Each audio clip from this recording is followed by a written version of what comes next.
Es un placer, mis hermanos, poder compartir con ustedes la palabra de nuestro Dios y poder acompañarles en este culto dominical. Me siento muy contento, muy alegre, porque no sé si todos saben, pero hace unos pocos días cumplimos un año como familia en este nuevo proyecto en San Carlos.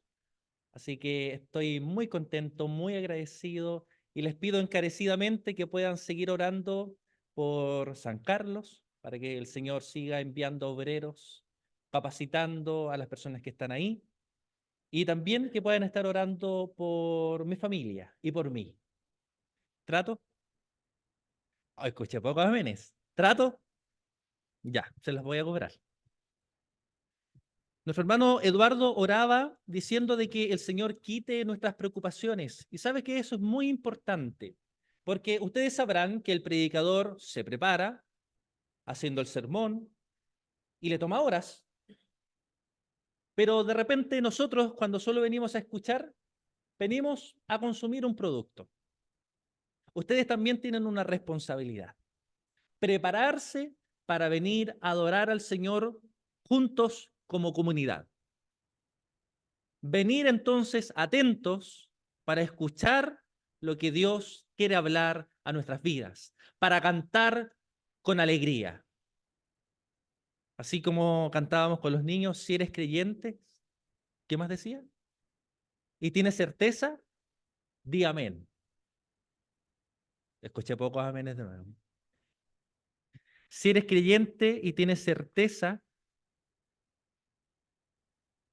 deberías venir preparado para escuchar lo que Dios tiene para nuestras vidas. Quiero invitarlos a que puedan escuchar nuevamente nuestro texto, ya que son solo 2 versículos. Y dice así: esto habla y exhorta y reprende con toda autoridad. Nadie te menosprecie. Recuérdales que se sujeten a los gobernantes y autoridades, que obedezcan, que estén dispuestos a toda buena obra. El propósito, mis hermanos, del sermón del día de hoy es atender nuestras obligaciones. Porque lo que nosotros leemos en esta carta a Tito no son simples consejos. No es algo si yo quiero lo tomo o no. Son mandatos de parte de nuestro Dios. Por lo tanto, debemos atender a nuestras obligaciones. Y el tema lleva por título tareas que debemos cumplir. Y quiero invitarlos a que podamos observar 3 tareas que debemos cumplir. ¿Y cuáles son estas? Primero, corrige con autoridad.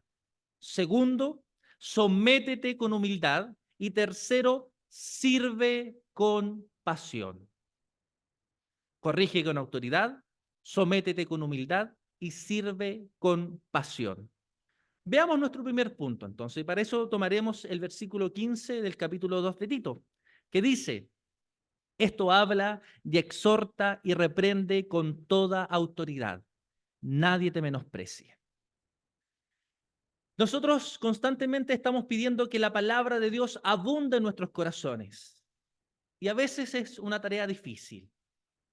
Aparte, también le pedimos a la comunidad, y lo que vemos en las Escrituras es que debemos compartir con otros esta palabra que está abundando en nuestros corazones, el evangelismo, que también se vuelve complejo. Pero hay algo más desafiante dentro de la comunidad, y es la reprensión. Es la exhortación mutua. Y es evidente, mis hermanos, que no es fácil corregirnos en nuestros tiempos. No es fácil decirle al otro cuando está equivocado. Pero tampoco lo fue en el pasado. Es más, podemos recordar que ni nuestro propio Señor Jesucristo se libró de ser criticado por los líderes religiosos. Y aquí, cuando uno quiere corregir al otro, amonestar al otro, aparecen ciertas frases célebres, como cuáles: ¿y tú quién eres para corregirme? A lo mejor no lo decimos, pero sí lo pensamos. Tú también fallas en tal y tal cosa. Y aquí aparece el cristiano modo Talía. ¿Y cuál es el cristiano modo Talía? Aquel que dice: yo soy así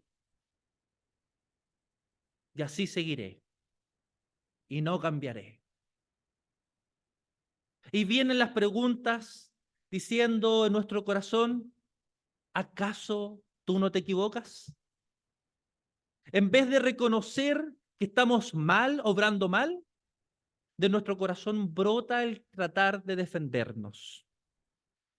Mis hermanos, las escrituras son claras y ellas afirman que aún seguimos batallando en contra de los vestigios del pecado, de aquellos residuos del pecado que aún quedan.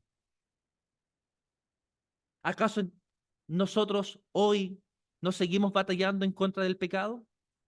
¿No seguimos pecando? Con nuestra mente, con nuestros actos, con lo que decimos, con lo que no hacemos, que también es pecado. Por lo tanto, mis hermanos, es lógico que constantemente necesitemos la disciplina y la exhortación en nuestras vidas. Necesitamos corrección. Y nuestro texto nos presenta esta hermosa verdad. Nos dice que la corrección y que la disciplina no son herramientas solo para los casos de emergencia, esos que llegan ante el consistorio. La disciplina, la exhortación, la corrección son instrumentos necesarios de forma permanente para que nuestras vidas puedan vencer sus propias tendencias equivocadas, para que podamos enderezar nuestros caminos, nuestro mal camino. Es decir, constantemente necesitamos y debemos ser reprendidos por la palabra de nuestro Señor Jesucristo, por los líderes de nuestra iglesia, por los otros que observan nuestro mal comportamiento y nos dicen que estamos equivocados. Nuestra pasividad en la corrección no puede permitirse.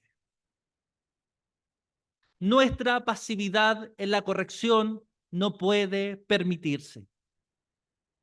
No podemos tener miedo, mis hermanos. A veces evitamos corregir al otro, amonestar al otro para evitarnos un mal momento. O porque seguramente nos van a dejar de querer, o porque se van a molestar con nosotros. Querida iglesia, te desafío. Queridos hermanos y hermanas, te desafío.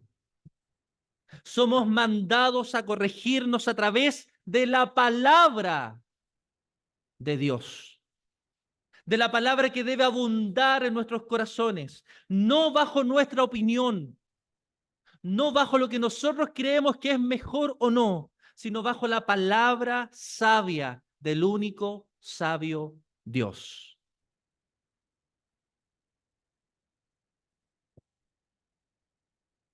La razón de la corrección es el amor. Si tú no amas, no corriges. Los padres corrigen a los hijos, ¿sí? ¿Por qué? Porque quieren que sean mejores cada día, porque los aman. Si nosotros, mis hermanos, no corregimos, no estamos amando. La razón de nuestra corrección es un profundo amor que nos impide ser indiferentes ante las conductas y actos de las personas que amamos y que consideramos valiosas. Por eso quiero señalar el peligro de no prestar atención a los llamados de atención de las personas que nos ven, de las personas que nos conocen, de las personas que nos escuchan, de las personas que nos rodean. Proverbio 28-26 dice, el que confía en su propio corazón es un necio, pero el que anda con sabiduría será librado. No pienses, querido hermano, querida hermana, que todo lo que tú haces está bien. No pienses que lo que tú piensas está siempre bien, porque todas nuestras acciones, todos nuestros pensamientos están ensuciados por el pecado. Cuando con respeto, como dice alguien por ahí, se acercan sus pastores, cuando con respeto se acercan sus líderes a corregirlos, ustedes deben tomar esta corrección con humildad. El que sus líderes los corrijan no significa, mis hermanos, que sean perfectos. El que nosotros les llamemos la atención en el amor del Señor no significa que nuestro camino sea recto e inmaculado. Pero Dios nos ha delegado autoridad y debemos someternos a ella. Por eso Pablo le está diciendo a Tito, exhorta y reprende con toda autoridad. Nadie te menosprecie.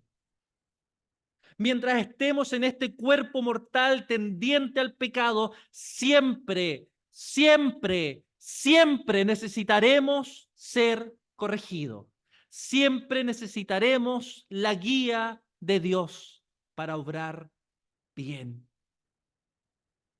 Por eso, humildemente, busquemos glorificar a nuestro Dios y confesar que esta verdad es para todos nosotros. Que nuestras vidas le glorifiquen al ver que estamos dispuestos, mis hermanos, a vivir siempre tratando de enmendar nuestros caminos. Siempre observando lo que estamos pensando, nuestras decisiones, nuestras acciones, nuestro comportamiento. Siempre analizando nuestra vida como cristianos, pero también ayudando a otros a enmendar los errores y sus problemas. ¿Por qué? Romanos 11:36. Porque todo es de Él, por Él y para Él. A Él sea la gloria por siempre. En este primer principio, somos desafiados a poder exhortar al equivocado con fidelidad. ¿Con fidelidad a qué? A la palabra de Dios. Somos invitados a exhortar al equivocado con valentía, pero también se nos enseña a poder recibir la corrección con sencillez y modestia. En este primer punto, entonces, somos llamados a enseñar con autoridad. Y en nuestro segundo punto, somos invitados a someternos a la autoridad puesta por Dios.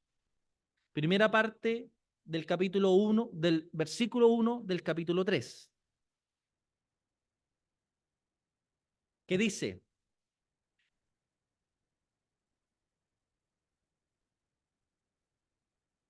recuérdales que se sujeten a los gobernantes y autoridades, que obedezcan.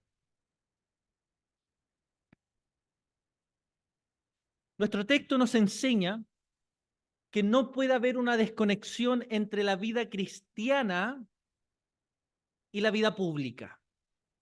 Nuestro texto nos está enseñando que no puede haber una desconexión entre la vida cristiana, entre la vida de la iglesia y la vida pública, fuera de la iglesia. No nos podemos aislar, mis hermanos, de la sociedad. No podemos irnos a cuevas, a escondernos hasta que venga Cristo. Esto lo han hecho algunos durante la historia, mal entendiendo que somos de este mundo. ¿Pero cómo? Si siempre repetimos que no somos de este mundo, que estamos en este mundo. Y al estar en este mundo, mis hermanos, somos encomendados y tenemos un mandato de obedecer a nuestras autoridades, sean de nuestro gusto o no. No podemos aislarnos de la sociedad. Nuestro llamado como sociedad es que ejerzamos nuestros derechos, y deberes como ciudadanos. Por eso, nuestra primera invitación es a que debemos ser respetuosos de toda autoridad y gobierno. Como cristianos, deberíamos tener claro que toda autoridad ha sido puesta por Dios. Por lo tanto, nuestros gobernantes merecen respeto. Y escuchen esto, pues de lo contrario, según Romanos 13:16, estaríamos resistiendo la voluntad de Dios mismo. Deberíamos recordarlo cuando son las votaciones y los comentarios que nosotros hacemos con todos las diferencias que nosotros encontramos acerca de el tema político. No podemos, mis hermanos, pretender ser luz de este mundo cuando infringimos las leyes del mundo en el cual vivimos. No podemos manifestar nuestro respeto a Dios si no respetamos a las autoridades que Él ha establecido para gobernarnos en nuestra nación. Incluso cuando las autoridades no son las más honestas o no son las más fieles en su deber, son autoridades que debemos respetar y por las cuales debemos orar. ¿Para qué? Para que podamos vivir quieta y reposadamente. ¿Has estado orando por tus autoridades? ¿Estamos respetando a las autoridades que Dios nos ha dado? Difícil. Difícil cuando no está en el gobierno, por ejemplo, alguien que no me gusta. Fue muy interesante que nuestro hermano Miguel oró justamente por nuestros gobernantes. Es algo que constantemente debemos hacer. Pero no me refiero solo a las autoridades políticas, sino también a todas las autoridades que Dios ha establecido sobre nosotros. La idea de nuestro texto es respetar a las autoridades desde el papel que Dios nos ha dado. Por ejemplo, una pregunta para los hijos. ¿Los hijos respetan a sus padres? Y esta pregunta no es solo para los hijos pequeños, los que somos adultos. ¿Seguimos respetando y honrando a nuestros padres, que seguirán siendo autoridad hasta el día que se vayan a la presencia de Dios? ¿Las esposas respetan a sus esposos? ¿Los esposos respetan a sus esposas? ¿Ustedes como creyentes respetan a sus oficiales? ¿Los estudiantes respetan a sus profesores? ¿Los que son empleados respetan a sus empleadores?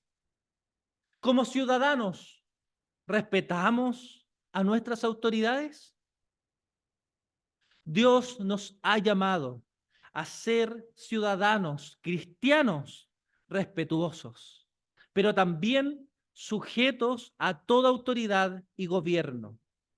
La consecuencia, mis hermanos, o la evidencia del respeto es la sujeción. Y hace unos domingos atrás vimos qué es lo que no significa la sujeción. Así que si tiene alguna duda, revise la serie. El que no reconoce autoridad alguna desprecia la ley de Dios. El que no reconoce autoridad alguna desprecia la ley de Dios. Y cualquier acto que implique dar cuenta de sus actos a otros. Y para que ustedes sepan, mis hermanos, el gobierno presbiteriano se caracteriza por justamente dar cuenta los unos a los otros. Qué bueno es, mis hermanos, que el pastor no se manda solo. Qué bueno es para nuestro propio corazón. Tristemente, es fácil encontrar hijos que quebrantan directamente el mandamiento de honrar y respetar a sus padres, al no reconocer la autoridad que ellos tienen y actuar en rebeldía. Es triste ver esposas que deshonran a sus esposos, faltándole el respeto, sin reconocerlo como cabeza del hogar. Es triste ver a esposos cómo maltratan a sus esposas al no cuidarlas como vaso frágil. Vemos a miembros hablando mal de sus líderes porque no hacen lo que ellos estiman conveniente.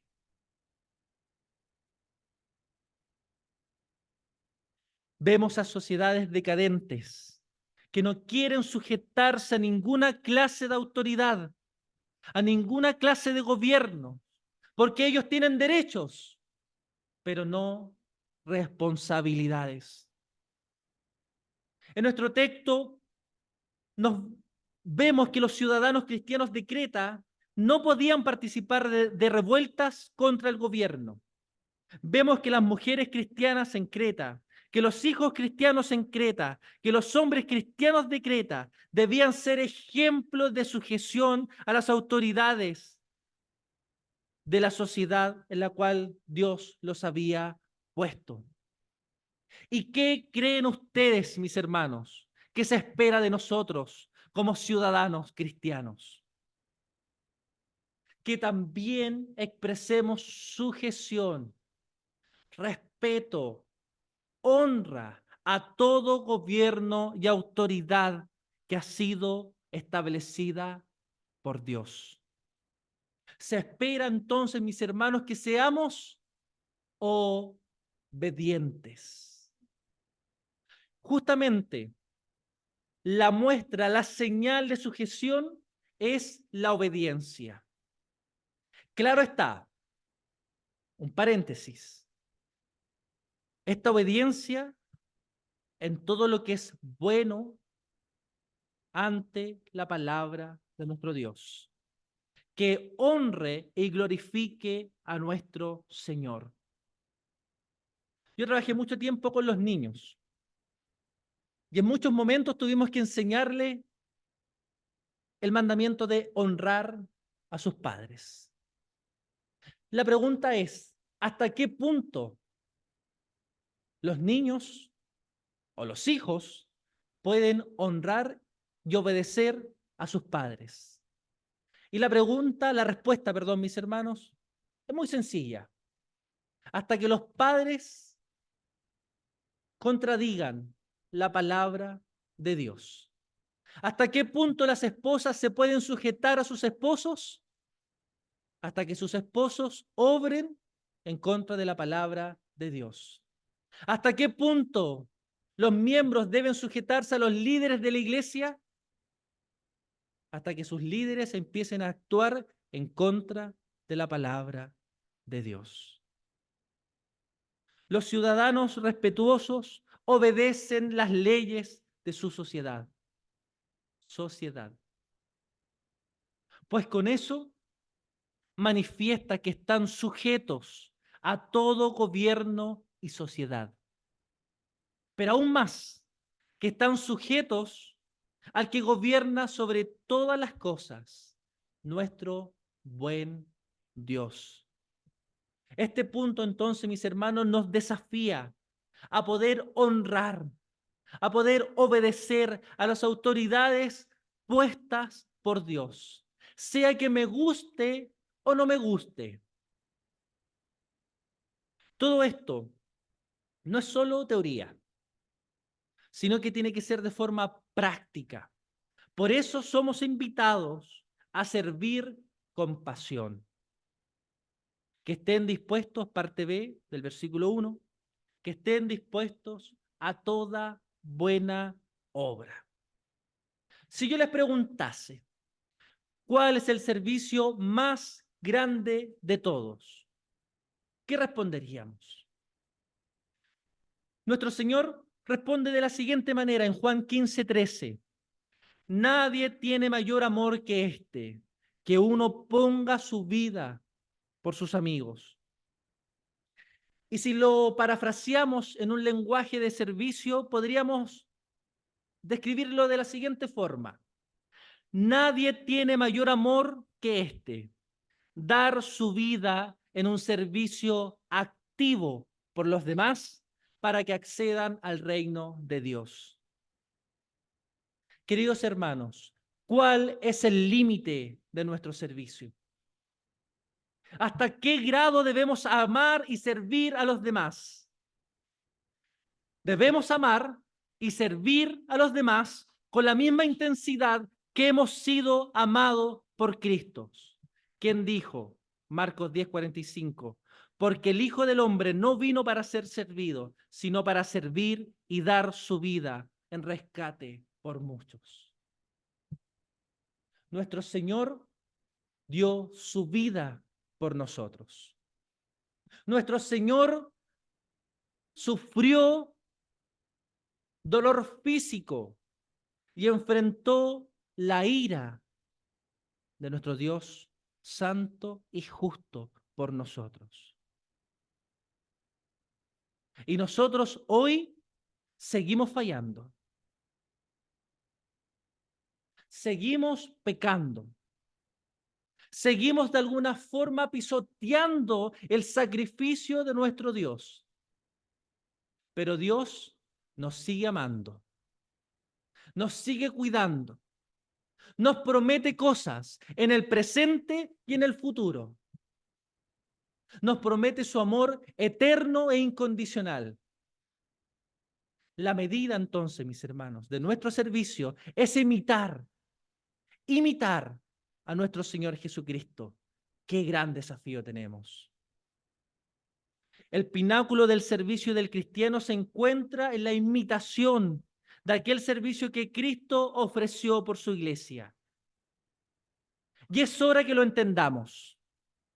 Es hora que lo vivamos de esta forma, que lo practiquemos de esta forma. Es tiempo que nos entreguemos en un servicio activo y compasivo para los demás hermanos, estando preparados siempre, siempre para obrar con el bien. ¿Por qué algunos son capaces de experimentar este servicio? Porque han vivido personalmente el amor de Dios. Ese amor tan alto que no puedo salirme de él, tan ancho, tan inmenso, tan extraordinario, tan sublime. Y ese amor es el que se nos exige a cada uno de nosotros para nuestros hermanos. El amor que Cristo manifestó por su pueblo no se puede comparar con ningún amor humano que se pueda experimentar. Ni el de una madre, ni el amor que podemos tener por nuestras esposas o esposos o por nuestros hijos. Nada se puede comparar al amor que Cristo ha derramado en nuestros corazones. La pregunta es, ¿nuestras vidas están reflejando este amor con buenas obras? ¿Realmente vivimos como cristianos gozosos? ¿Cristianos alegres? ¿Cristianos que entienden el amor incondicional y eterno de su Dios?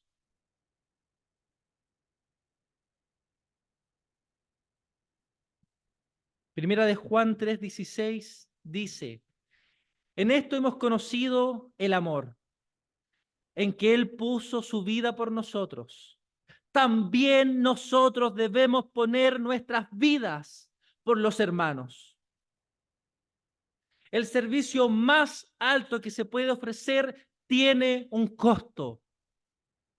Reflejar el carácter verdadero del amor bíblico siempre posee un costo. No existe verdadero amor sin sacrificio, mis hermanos. ¿Sacrificio de qué? De nuestro tiempo, llamando a los demás, visitando a los demás. de nuestro dinero cuando el otro lo necesite, de nuestras energías, de nuestros dones, de nuestra familia, de nuestro descanso. Queridos hermanos, nuestros afectos más profundos deben reposar en el mandato de nuestro Dios sobre la preocupación del necesitado. Y te quisiera preguntar, ¿dispones tu vida para esto? ¿Los que están casados disponen su matrimonio para esto? ¿Dispones tu comodidad para esto? ¿Dispones de tu descanso personal por amor a tus hermanos? Nuestras vidas no son nuestras. Nuestras vidas son de Cristo. Por tanto, debemos ser ofrendas agradables a Dios y a nuestro prójimo. Debemos practicar el amor de hechos y no solo de palabras. Porque el cristiano es un fiel practicante del amor de su Señor. Imita a su Señor. Ese amor que Cristo ha demostrado y sigue demostrando con nosotros. Por eso estamos hoy aquí.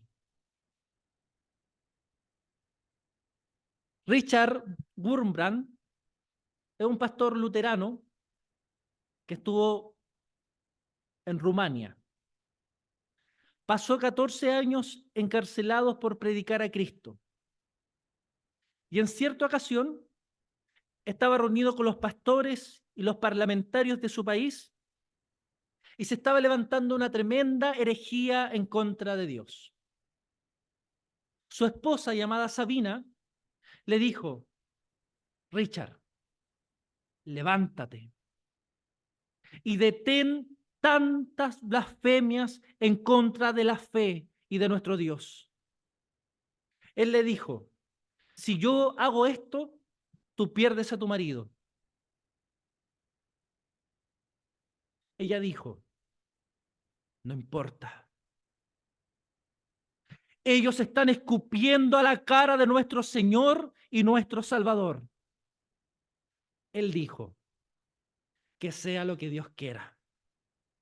Ella comprendía, mis hermanos, que su Señor era Cristo, que lo más valioso era servir a Cristo. Ella amaba más a Cristo que a su esposo y su comodidad. Él amaba más a Cristo que su vida. David Platt, en un libro que seguramente ustedes conocen, llamado Radical, dice que constantemente pensamos, en la página 158, constantemente pensamos que si es peligroso, Dios no debe estar allí. Que si es arriesgado, Dios no debe estar allí. Que si es inseguro, Dios no debe estar allí. Que si es costoso, no debe ser su voluntad. A veces, mis hermanos, la voluntad de Dios es que entreguemos todo por amor a Él y por amor a nuestros hermanos. Si quieres una vida sin problemas, sin peligro, sin sacrificios, sin servicios que ofrecer, entonces aléjate de Jesús. Aléjate de Jesús. Porque el costo por seguir a nuestro Señor Jesucristo aumentará en la medida que estés más y más cerca de Él. Pero si quieres estar más cerca de Cristo, entonces quédate cerca de su iglesia, apaciéntala, sírvela, arriésgate por ella, ámala. Si quieres estar cerca de Jesús, empeña todos tus recursos por el conocimiento, por el reconocimiento de su amor. Tu matrimonio, tus hijos, tu trabajo, tus dones, porque todo le pertenece a Él. ¿Cuál es nuestra recompensa? Y te quiero invitar a que puedas cerrar tus ojos. No voy a hacer nada peligroso.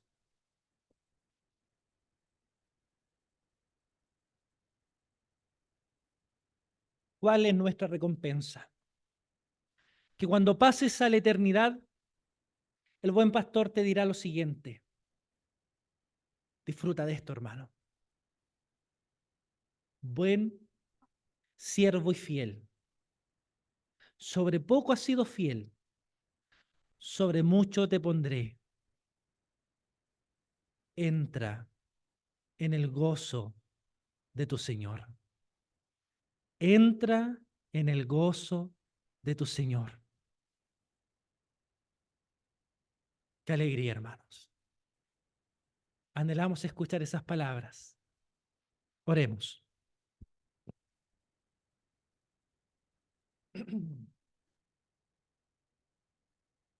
Amado Señor, delante de ti vamos, reconociendo que tú mereces toda honra y gloria.